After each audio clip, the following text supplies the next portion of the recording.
Oi, gente, tudo bem com vocês? Tudo beleza? Eu espero que sim. Desejo que Deus te abençoe grandemente você, tua saúde, tua vida e toda a tua família. E que você confie nesse Deus maravilhoso que ele tem grandes planos para a sua vida. É um grande prazer, um grande privilégio estar aqui com vocês para compartilhar aquela série de mensagens que tem como tema central a chave da felicidade e a saúde mental. Estamos vendo aqui uma série de assuntos relacionados à saúde mental. Já estudamos vários temas. Olha só, o nosso tema de hoje é maravilhoso, é muito interessante. Nós vamos falar hoje sobre os complexos, exatamente, sobre os complexos e os conflitos em nossas vidas. E vamos ver como, e vamos aprender como saber lidar com eles. Nós vamos tirar muitas lições aqui que poderão nos ajudar no nosso dia a dia a enfrentar os nossos complexos e conflitos na vida. Desejo que Deus te abençoe grandemente, poderosamente, é o meu sincero desejo. Eu gostaria de iniciar a mensagem de hoje dizendo para vocês, contando para vocês, na verdade, uma experiência muito interessante que aconteceu com um jovem. Vejam só essa história. É a história de um jovem judeu. Esse jovem judeu foi criado ali em Nova York, em condições de pobreza e dificuldades de todas as espécies. Quando ele ainda era criança, ele conseguiu trabalho em um jornal da grande metrópole. Ele distinguiu-se pela dedicação, pela esperteza com que ele realizava as tarefas que lhe designavam. Sua diligência, sua aplicação, certamente lhe mereceram aumentos de salário e posição mais elevada na empresa. Ele chegou a ser redator, repórter, escritor, autor de obras para o cinema. Ele ganhou muito dinheiro, mas infelizmente ele agiu sempre sob escassez. Ele queria sempre ganhar mais. Queria sempre ser superior a todos os seus amigos. Ele, meus queridos, estava consumindo-se com a preocupação sobre o seu futuro. E ele não desfrutava o momento presente e nunca se sentia livre da necessidade que sempre vinha sobre ele. Certa autora, ela escreveu um artigo em torno dessa história, dando-lhe o título Que faz com que Samuel corra tanto? E a resposta para esta pergunta foi a seguinte: os seus complexos. Quer dizer, os hábitos de pensar, como o medo acerca da miséria, complexos esses que Samuel tinha adquirido na sua infância sob as impressões ou traumas psíquicos que ele sofreu na infância. Quando na casa de Samuel, do jovem Samuel, faltava o pão, higiene e toda sorte de comodidade. Quando ele aprendia na rua lições de sordidez. Quando na escola ele sofria críticas e bullying por causa de suas roupas rasgadas, por seus sapatos furados, ou talvez por sua própria origem racial. Então assim se desenvolveram no caráter do jovem Samuel diversos complexos, meus amigos, do mesmo jeito como se formam em tantos outros seres humanos que se criaram em ambientes desfavoráveis. Então, meus queridos, é muito importante, meus amigos, que exista uma pessoa prudente que saiba desviar os golpes da sorte ou neutralizar seus efeitos com carinho, com amor, para ajudar as crianças e também os jovens na formação de seu caráter. É muito importante isso. Os primeiros anos da vida são os mais importantes para o desenvolvimento dos quadros de hábitos emotivos. Diz o Dr. Erison Evans, durante ali esse período, se lança um fundamento que influenciará em toda a vida. Por exemplo, se durante esses anos a uma pessoa acontecem coisas desagradáveis para perturbar a confiança própria e fazer ela sentir que não era apreciada nem amada na sua casa, induzi-la a considerar-se anormal e indesejável, e isso com certeza, meus queridos, prejudicará a personalidade dessa pessoa que apareceram mais tarde. Alguma deficiência da adaptação mental. Em alguns casos, os sintomas podem ser simples e fáceis de corrigir. Em outros casos, não será tão fácil de resolver. Tudo isso depende, em grande parte, meus amigos, da natureza e da severidade dos incidentes desagradáveis e experimentados. Então, meus amigos, eu quero dizer para vocês que os conjuntos de sintomas benignos que se corrigem com mais facilidade são as neuroses e as psiconeuroses, ou loucuras. Nós não devemos, com certeza, esquecer que o que somos hoje é, com certeza, um produto das coisas sucedidas que, a princípio, pareceram triviais para nós. Ao ser examinadas com mais cuidado, podem representar grande importância. Então, meus amigos, um subterfúgio da mente consiste em reduzir o que houve de mais doloroso e prejudicial na primeira parte de nossa vida. Ainda que seja bom procurar esquecer, né, os muitos contratempos da vida, não é sempre recomendável ignorar completamente certos conflitos. Vejam só isto. Em seu terceiro artigo, o Dr. Evans, ele explica que, ocorrendo o devido estímulo, a mente humana bem desenvolvida, ela tem acesso mais ou menos fácil às coisas sucedidas antes e ao seu significado para o indivíduo. Mas, infortunadamente, no desenvolvimento da mente, não sucede assim. Alguns complexos, meus amigos, devidos ali ao colorido emocional desagradável, eles não podem ser aceitos no sistema geral do experimentado e eles ficam isolados. Nós vamos falar agora sobre o ambiente e o complexo. As emoções que vão deixando ali, por exemplo, impressões no inconsciente, são forças inatas, instintivas, intangíveis, invisíveis, por exemplo, como o vento. As suaves brisas produzem condições atmosféricas agradáveis, mas se por acaso o vento alcança ali a velocidade de um furacão, aí torna-se destruidor. A mesma coisa também acontece com as nossas emoções.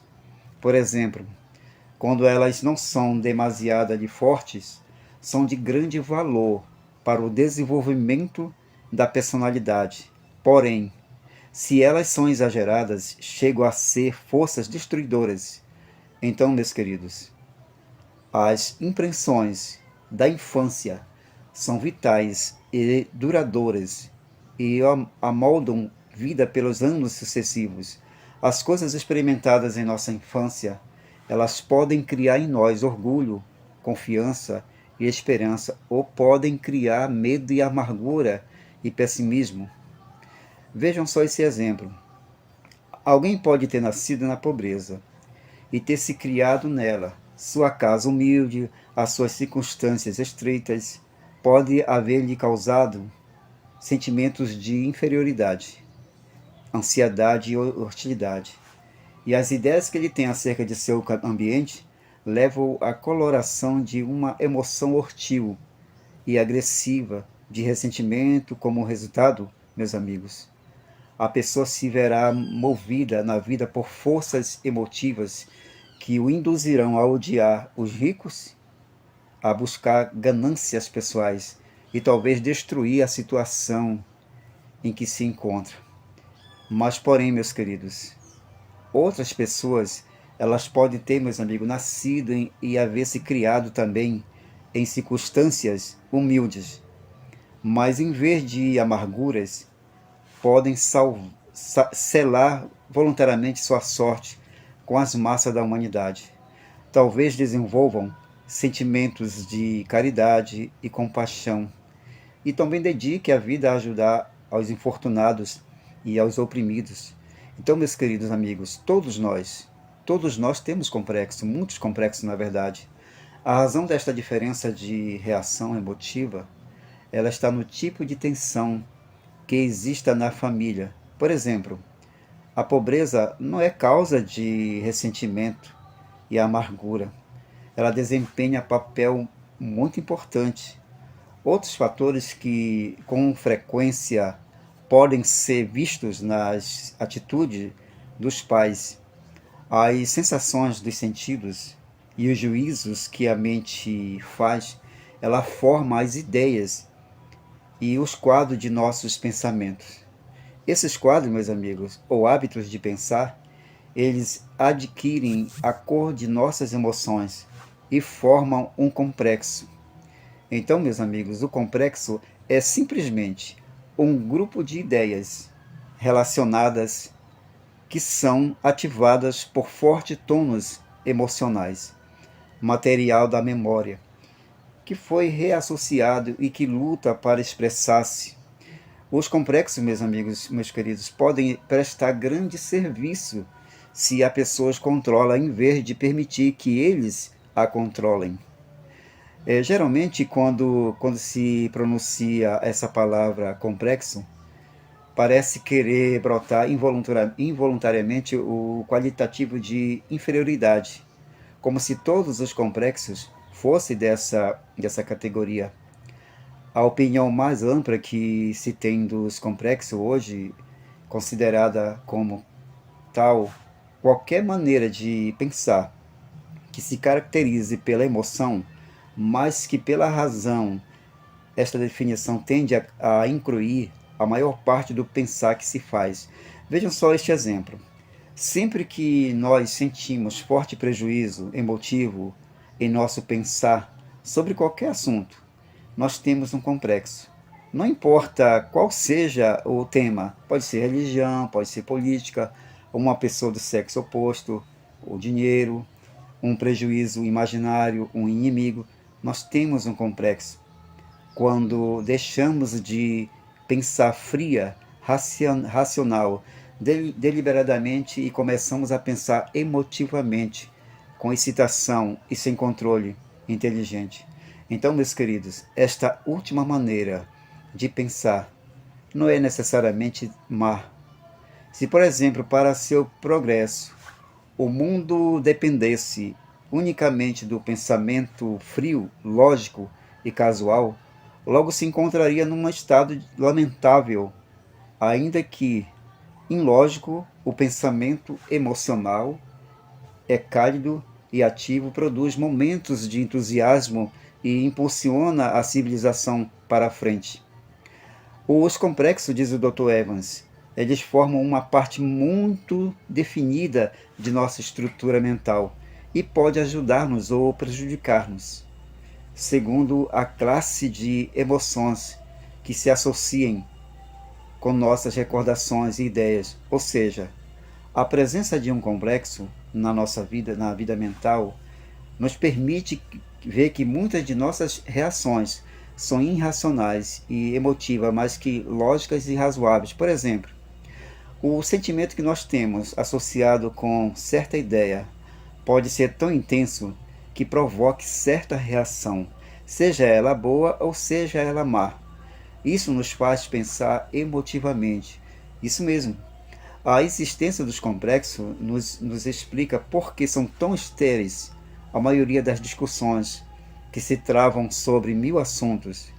Digamos, por exemplo, sobre a política, ou a religião, ou a decisão, por exemplo, de abraçar esta ou aquela religião, este ou aquele partido político no geral. Ninguém toma esta decisão levado por um princípio frio e lógico, mas por motivos sentimentais. O complexo, na verdade, meu querido amigo, é uma ideia, meus amigos, ou um grupo de ideias estreitamente ligadas por um forte laço emocional. Ao sentirmos algo muito fortemente, estamos tratando em geral com um complexo. Sem dúvida, há muitos complexos, além do de inferioridade, que têm recebido tanta publicidade. Este último não é sequer o mais importante, pois a ordem que os autores colocam os três complexos a que chamam grandes, por exemplo, o complexo do eu, o complexo sexual, complexo gregário. Entre os muitos complexos que nós podemos classificar, existem os bons e os maus. Um complexo pode ser bom simplesmente porque há emoções boas que contribuem para o progresso ali do indivíduo e do mundo. Nós vamos ver um exemplo agora, um homem que se entusiasma por uma ideia útil, o que se dedica a uma cruzada para sanear a política, para combater um vício, para propagar a religião pura de Cristo, que fala com frequência, com calor do assunto, que lhe dedica as forças e pensamentos, se tem entregado este homem a um complexo bom. Vejam só isso. Os grandes complexos mencionados, eles podem, meus queridos, desenvolver-se, meus amigos, ramificar-se em complexos bons na mente de uma pessoa e em complexos maus na mente de uma outra pessoa. É o assunto de disciplina das emoções. Para muitas pessoas é inevitável pensarem em si mesmas, mas no grande complexo do eu, alguém pode ordenar seus planos relativos à sua pessoa com o desejo de aperfeiçoar-se e ser útil às pessoas ao seu redor, com o que a pessoa harmonizará dos grandes complexos, o complexo do eu e o gregário. Ou a pessoa pode ter só pensamentos de orgulho e fazer planos para enriquecer, galgar posição, investir bem, luxuosamente. Isso mesmo. Ao procurar expressar-se este complexo, encontrará a oposição da consciência, e isto produzirá conflitos. É muito importante, meus queridos, muito importante mesmo, reconhecer que todos nós temos o complexo do eu. A ele corresponde um instinto de conservação. Devido a ele, realizamos atos de autoafirmação. Somos orgulhosos e até vaidosos, ou procuramos realizar aquisições, manifestamos pugnacidade, ou somos curiosos, temerosos, alegres ou submissos. Até mesmo o complexo de inferioridade, ele pode ser parte do grande complexo do eu. Nós temos ele se estamos sempre nos sentindo inferiores aos demais.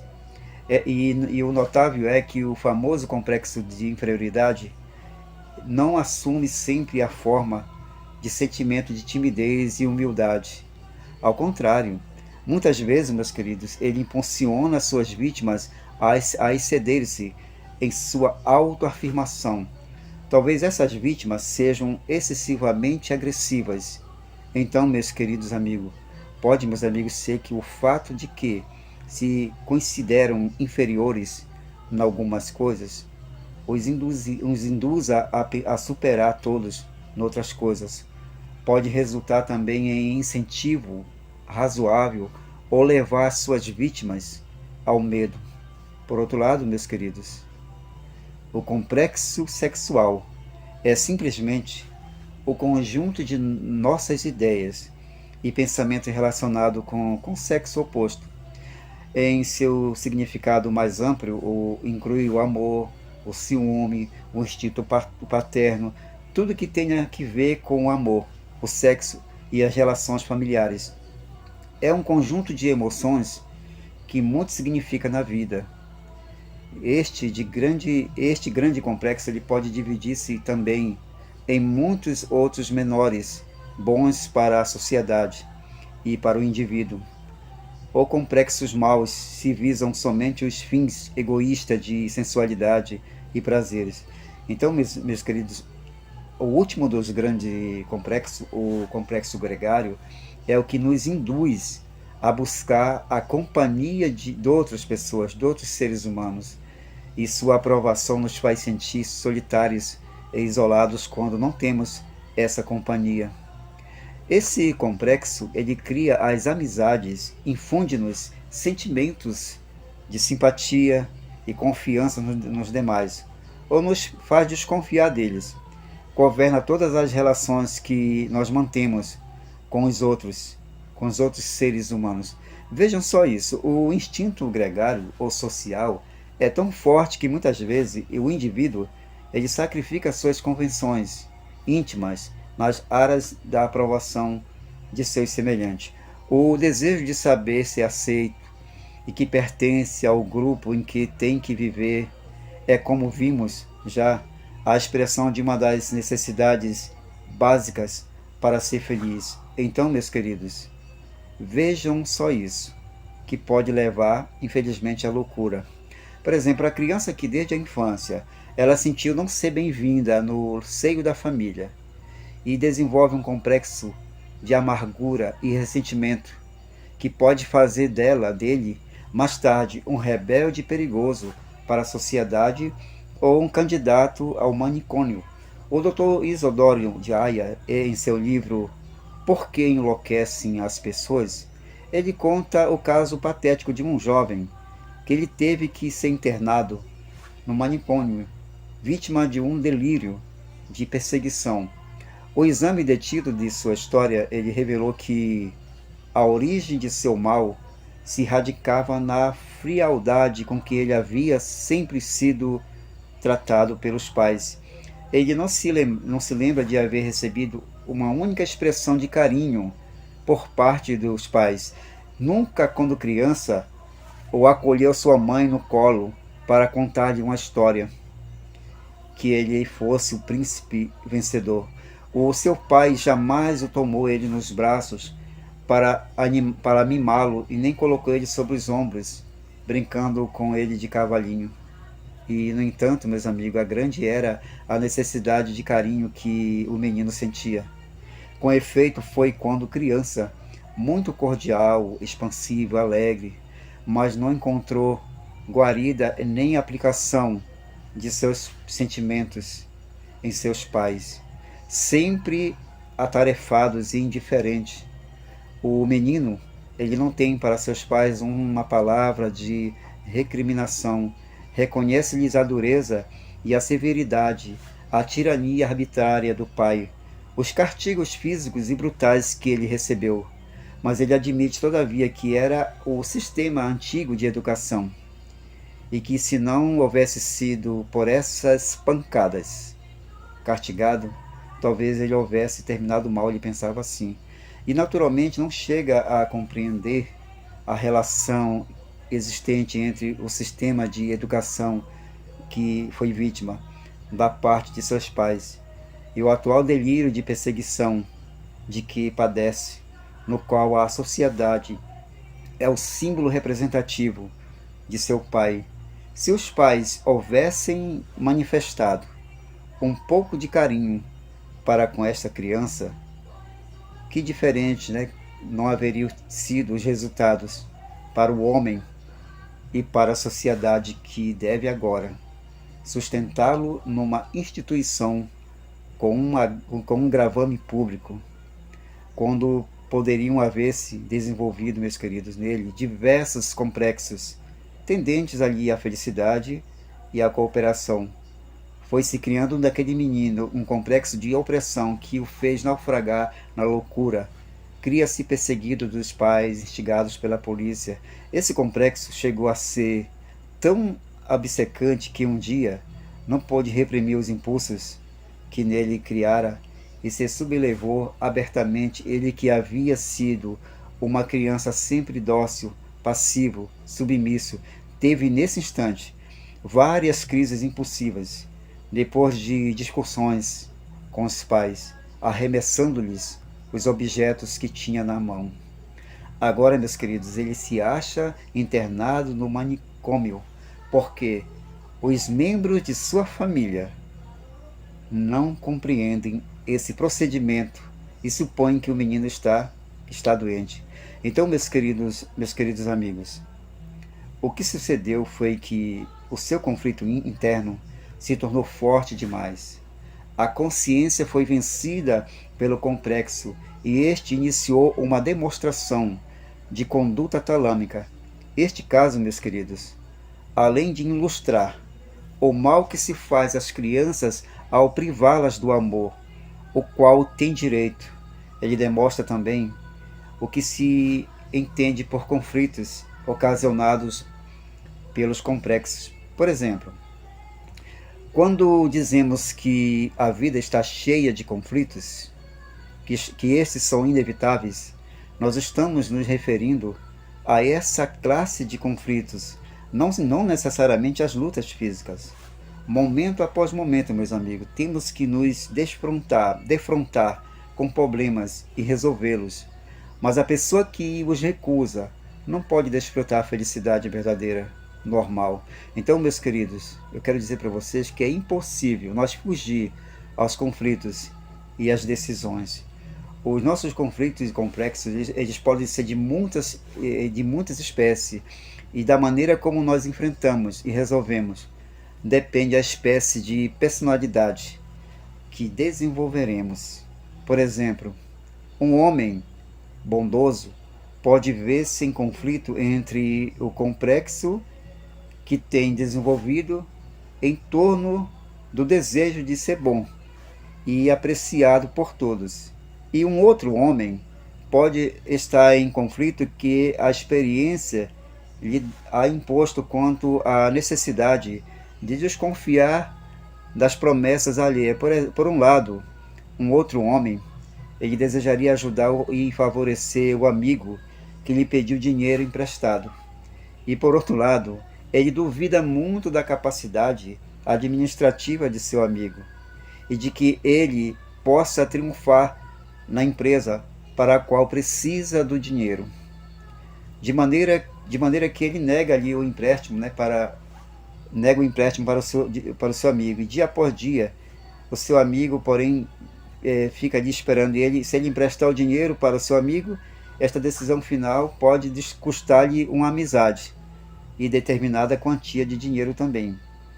E finalmente, ele diz não com firmeza para o seu amigo.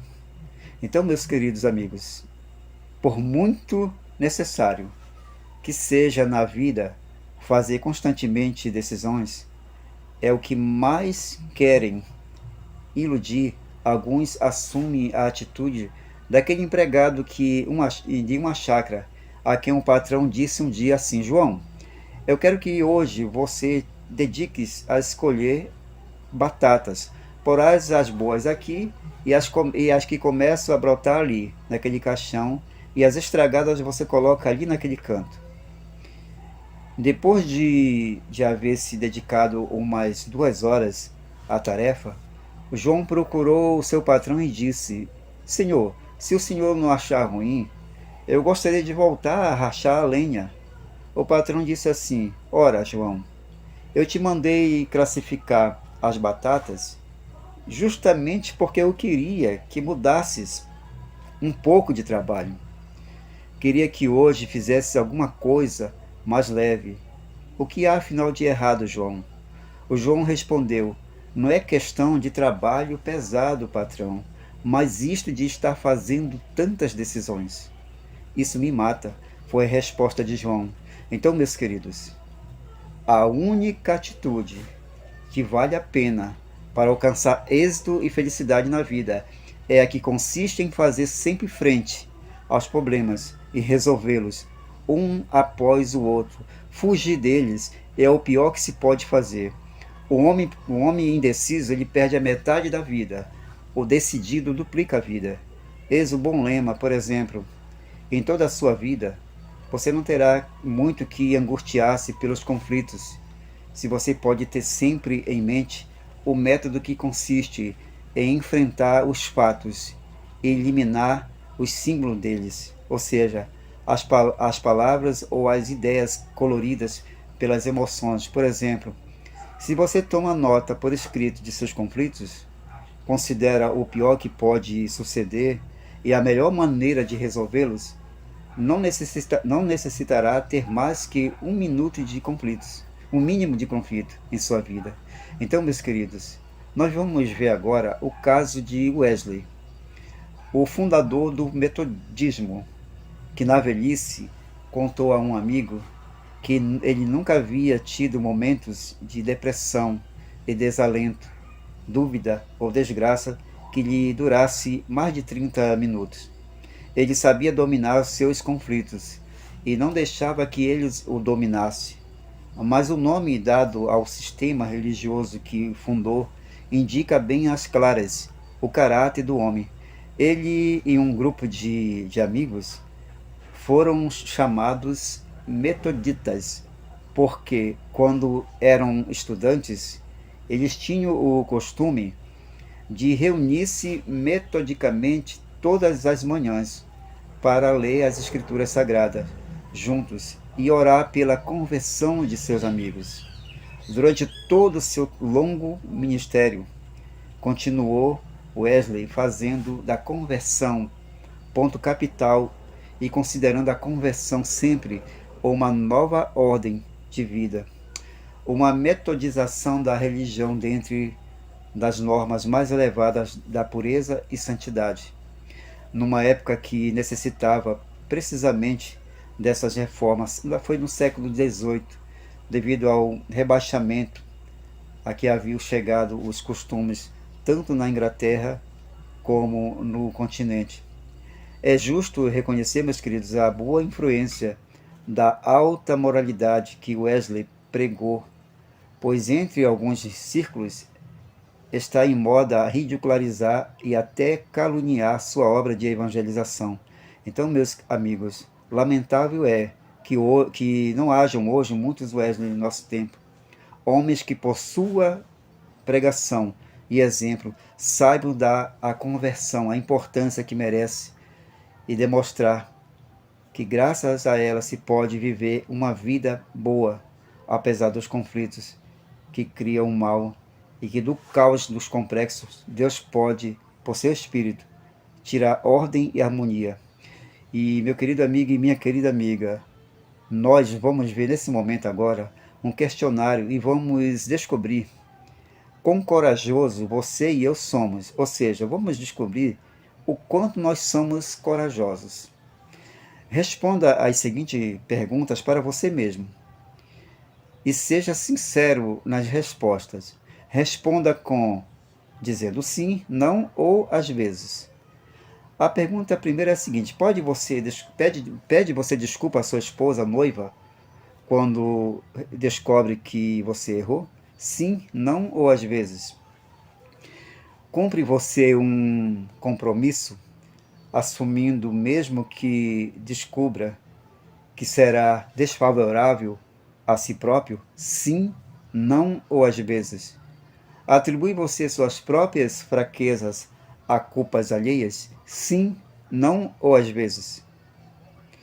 Assume você sua parte da responsabilidade e familiar? Sim, não ou às vezes. Sufoca você uma convicção bem assentada antes de correr o risco de expô-la ao ridículo? Sim, não ou às vezes. Você nega a escutar intrigas acerca de outras pessoas? Sim, não ou às vezes.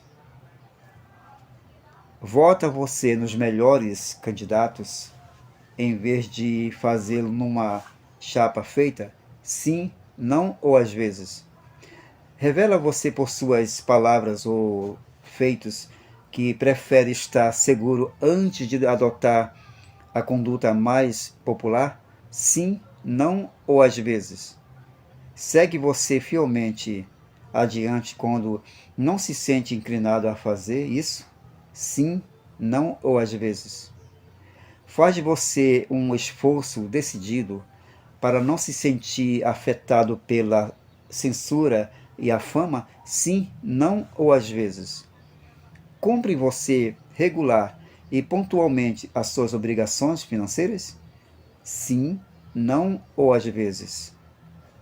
Tira você o melhor partido de suas desvantagens de forma realista? Sim, não ou às vezes. Pode você deixar de fumar quando o médico o aconselha? Sim, não ou às vezes. Assume você, meu querido, o encargo especial de tratar generosamente alguém que sofreu injustamente? Sim, não ou às vezes. Sente você lástima de si mesmo? Sim, não ou às vezes.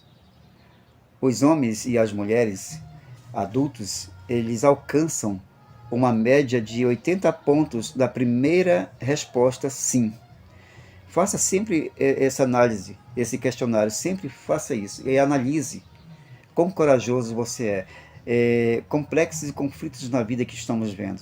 Nós estamos vendo aqui muitas formas boas, dicas importantes de como nós podemos vencer nossos complexos e nossos conflitos na vida.